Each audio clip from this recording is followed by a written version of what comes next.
ফ্রিজে কিছু এক্সট্রা ভাত ছিল, তাই ভাবলাম এই লেফট ওভার রাইস দিয়ে বানানো যাক এগ ফ্রাইড রাইস।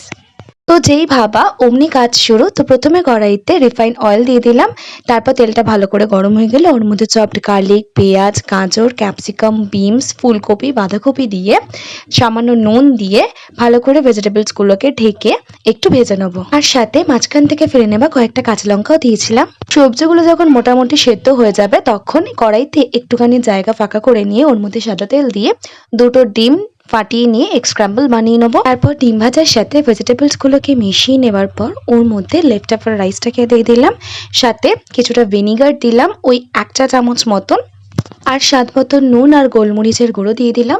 এবার গ্যাসের ফ্লেমটাকে হাইতে করে সবকিছুকে খুব ভালো করে মিশিয়ে নেবো। লাস্টে ছোট্ট একটা বাটারের কিউব দিয়ে সমস্ত কিছুকে ভালো করে মিশিয়ে নিলে একদম রেডি হয়ে যাবে এগ ফ্রাইড রাইস। আর তো এরকম ইনস্ট্যান্ট এগ ফ্রাইড রাইস খেতে ভীষণ ভালো লাগে। তোমরা কারা কারা ভালোবাসো প্লিজ কমেন্ট করে জানিও।